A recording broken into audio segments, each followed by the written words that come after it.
ടുനെറ്റ്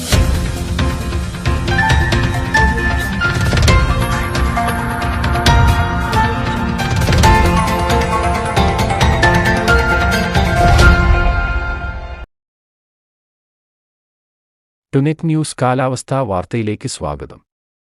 സംസ്ഥാനത്ത് ചിലയിടങ്ങളിൽ ഇന്നത്തെ മഴ ലഭിച്ചു തുടങ്ങി. പ്രധാനമായും മധ്യ-തെക്കൻ ജില്ലകളിലാണ് മഴ ലഭിച്ചിരിക്കുന്നത്. ചുരുക്കം ചിലയിടത്ത് അല്പം ശക്തമായ മഴയും കഴിഞ്ഞ മണിക്കൂറുകളിൽ റിപ്പോർട്ട് ചെയ്തു. സംസ്ഥാനത്ത് ഇന്നും എല്ലാ ജില്ലയിലും ഒറ്റപ്പെട്ട സ്ഥലങ്ങളിൽ മഴയ്ക്ക് സാധ്യതയുണ്ടെന്നാണ് കേന്ദ്ര കാലാവസ്ഥാ നിരീക്ഷണ വിഭാഗം അറിയിച്ചിരിക്കുന്നത്. എല്ലാ ജില്ലയിലും ഇടത്തരം മഴയ്ക്കുവരെ സാധ്യതയുണ്ടെന്നാണ് പ്രവചനം. വിവിധയിടങ്ങളിൽ നിലവിൽ അന്തരീക്ഷം മേഘാവൃതമായിട്ടുണ്ട്. ചിലയിടങ്ങളിൽ മഴയും ചുരുക്കം ചിലയിടത്ത് ഇടിമിന്നലും ഉണ്ട്.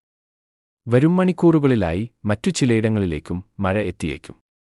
ഇടിമിന്നൽ സാധ്യത നിലനിൽക്കുന്നതിനാൽ ജാഗ്രത പുലർത്തണം. സംസ്ഥാനത്ത് നിലവിൽ നാളെ കൂടി ഒറ്റപ്പെട്ട മഴ ലഭിക്കും.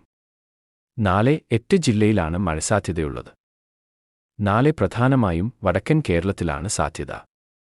അതേസമയം മറ്റന്നാൾ മുതൽ സംസ്ഥാനം മുഴുക്കെ വരണ്ട കാലാവസ്ഥയിലേക്ക് നീങ്ങാനാണ് സാധ്യതയെന്നാണ് കേന്ദ്ര കാലാവസ്ഥാ നിരീക്ഷണ വിഭാഗം അറിയിക്കുന്നത്. കാലാവസ്ഥാ വാർത്തകൾ കൃത്യമായി ലഭിക്കാൻ ചാനൽ സബ്സ്ക്രൈബ് ചെയ്യുക. നന്ദി.